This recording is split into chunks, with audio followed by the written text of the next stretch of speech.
akai tekuai. Kadang bat ajak sembahyang berjamaah isya kena masjid, kebetulan tu pun rohlah dagit ham kotoran lembu le katanya. Wate dagit ham lumo munyo urang gad akai gedang ge pingat urang lain ataupun ge pinah samping pakan be sampai kita ham le urang yang lain. Namun munyo urang bro ate leh ke gidham ke ro ge gatret gedang lam tepot ide. Pakan gepreh tho kita ham lain lo. Menan kita ham le urang yang kedua ge keun lam tepot ide kadua. Kita ham le urang yang keleh kal he. Pah tujuh ke tebit ge keun ban tujuh tu bangai kan lung mantang tidro.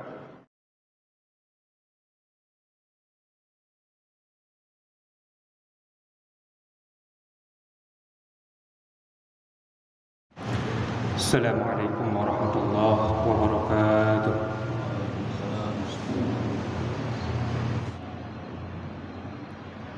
Bismillah walhamdulillah. Bismillah masyaallah. La haula wala quwata illa billah. Wassalatu wassalamu ala sayyidina Muhammadir Rasulillah wa ala alihi wa sahbihi wa mawalah. Amma ba'd. Yang mulia Abi Imam Masjid, yang mulia segenap para gure-gure ulun tuan, yang mulia para pembantu dan remaja-remaja masjid, teristimewa kepada seluruh hadirin sidang jamaah Jumat yang dirahmati oleh Allah Subhanahu wa taala. Marilah sembari kita niatkan i'tikaf, mari kita ulang kaji beberapa nasihat daripada Sayyidina Umar yang mudah-mudahan bisa menjadi bahan renungan terutama bagi khatib tersendiri, juga bisa menjadi bahan pertimbangan bagi hadirin sidang jamaah sekalian. Yang mana nasihat daripada Sayyidina Umar nutulis di dalam kitab Nasaihul Ibad karangan daripada Syekh Nawawi Al-Bantani, halaman 271. Apa kata Sayyidina Umar? Innallaha katama sittatan fi sittatin. Sesungguhnya Allah menyembunyikan 6 perkara dari 6 perkara yang lainnya. Yang pertama kata Sayyidina Umar, katama ridaahu fi ta'atin. Allah menyembunyikan keridhaannya dalam setiap ketaatan yang kita lakukan. Taat yang dapat menghadirkan ridha Allah nyoh ada debat. Yang jelas dalam lingkaran taat. Karena yang menjadi pandangan di sisi Allah bukanlah kuantitas dari amal ibadah kita. Kenle yang menjadi patokan di sisi Allah. Namun yang bernilai di sisi Allah yaitu kualitas dari amal ibadah kita. Karena walaupun ibadah yang kita lakukan cukup natap berajai, kadang musaboh anak bernilai di sisi Allah. Namun walaupun ibadah yang kita lakukan ni namun sangat bernilai di sisi Allah. Tercatat sebuah sejarah daripada Imam Ghazali. Bahasanya Imam Ghazali tengah nulis kitab. Di saat tengah nulis kitab, tiba-tiba teruhlah saboh lalat hidang bak tinta Imam Ghazali. Watenya Imam Ghazali nenek paruh lalat tersebut. Kemudian watenya kalan cung kondisi lalat cukup natah berat gerah. Maka Imam Ghazali biarkanlah lalat tersebut untuk meminum tintanya.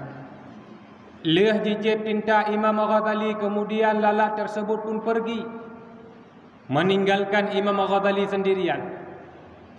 Kemudian Imam Ghazali melanjutkan penulisan kitabnya. Tengah-tengah nak tulis kitab, tiba-tiba Imam Ghazali dengar. Lam tengah nyan ke seakan-akan mahsyar kan hamparkan oleh Allah. Mizan kan ditegakkan oleh Allah. Tiba-tiba teruhlah giliran Imam Ghazali hisab. Rupanya Imam Ghazali terbebas dari hisab dan dipersilahkan masuk dalam syurganya Allah. Dalam perjalanan Imam Ghazali niat tamang dalam syurga, tiba-tiba terdengarlah suara, "Wahai Ghazali, apa yang menyebabkan engkau masuk syurga tanpa hisab?" Kemudian Imam Ghazali menjawab, "Ya Allah, yang menyebabkan saya masuk syurga tanpa hisab karena banyaknya kitab yang telah saya tulis, banyaknya ilmu yang telah saya sampaikan, banyaknya murid yang telah saya ajarkan." Kemudian terdengar lagi suara, "Wahai Ghazali, kan karena le kitab yang kata tulis, kan karena le ilmu yang telah kata sampaikan, kan karena le tat murid yang telah kata ajarkan, melainkan uronyo kata tamang dalam syurga tanpa hisab, wahai Ghazali, karena kata pemulia saboh makhluk daripada ciptaan ulun Tuhan, yaitu lalat. Lalat menyebab pandangan manusia hana arti, hina, tapi kata pemulia saboh lalat. Dan hana jikalau le urang yang lain. Maka wahai Ghazali, ulun uronyo lung putamong kata dalam syurga tanpa jikalau le urang yang lain. Bak kisahnya jetaco intisari bahwasanya berbuat baik walaupun dengan seekor lalat, namun dapat melahirkan ridha Allah. Ngelalat dapat melahirkan ridha Allah. Apalagi kebaikan yang kita lakukan sesama manusia, nyo mungkin akan lebih mudah untuk kita meraih ridhanya Allah. Itu yang pertama. Allah menyembunyikan keridhaannya dalam setiap ketaatan yang kita lakukan. Kemudian yang kedua, nasihat daripada Sayyidina Umar, wa katama ghadabahu fi maksiatin.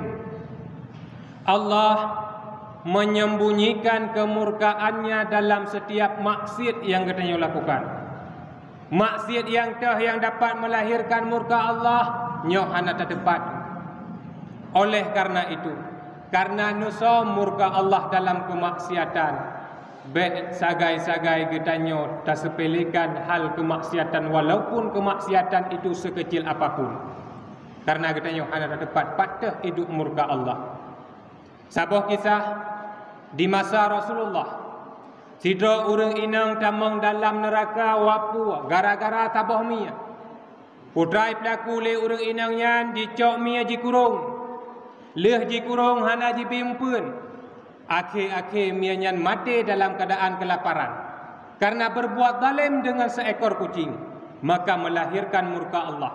Ngan murka Allah, wanita tersebut dimasukkan ke dalam nerakanya. Na'udzubillah, summa na'udzubillah. Ngan miya tu berbuat zalim dengan seekor kucing melahirkan murka Allah. Apalagi zalim yang kita lakukan sesama manusia, nyo mungkin akan lebih mudah untuk kita mendapatkan murkanya Allah.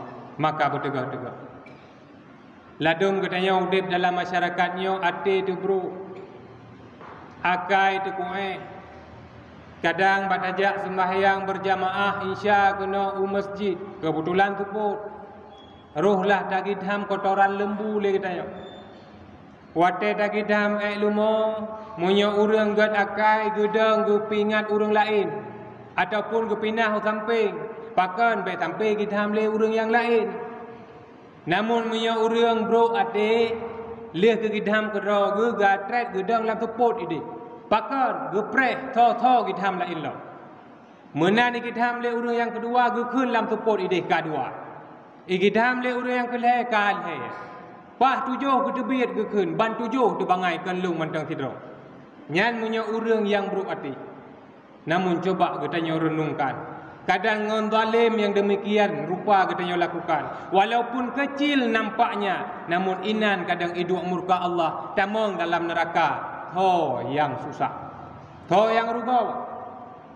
Namun walaupun kebaikan sekecil apapun nampaknya, cadang tagai tapi ingat orang lain, baik sampai ikidam kotoran lembu, inan melahirkan riyadha Allah, tamong dalam syurga, so yang muntung. Maka udip dalam masyarakatnya, udip dalam dunianya bertegah-tegah. Karena katanya hana terdapat patah hidup riyadha Allah, dan katanya hana terdapat patah hidup murka Allah.